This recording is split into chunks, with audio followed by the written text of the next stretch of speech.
Наистина, че ти ни говориш, така че ти си с нас и ти ни закриляш във всяко едно време, във всяка една секунда, Господи, ти си винаги с нас, защото който учи винаги търся праведен ти, Господи.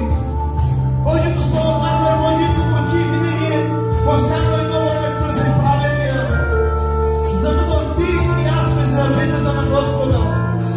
Той те обича.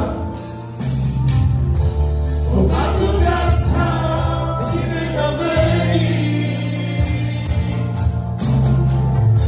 Когато бях сам, ти ме откри. Когато бях сам, ти ме намери. Когато бях сам, ти ме откри.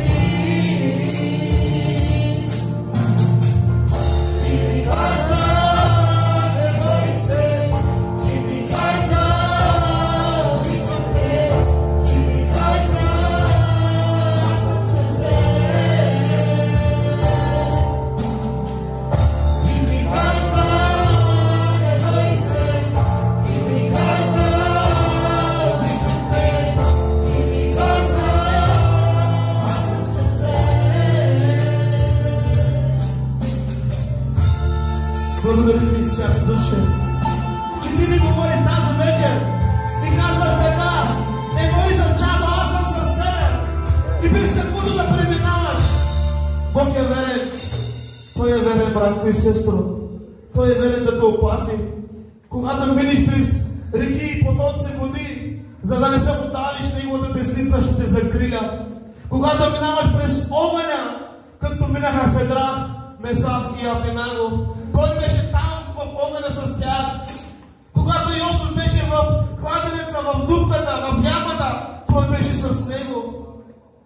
Когато Давид се бореше с Голиат, той пак беше там. Затова, че Бог ти казва: не бой се, аз съм с тебе и през каквото да преминаваш, само вярвай и само вярвай, защото Бог отвори Червено море за народа си да преминават през сухо, за да не се отдавят. Но народа на египтяните ги изби, защото той беше си избрал народ. Като днес ти и аз сме Божий народ, избрани от Бога, царство, свещенство, избрани за небето. И вярвай, Бог ще снабди всяка една твоя нужда. Само вярвай и само вярвай, без да се съмняваш, братко и сестро.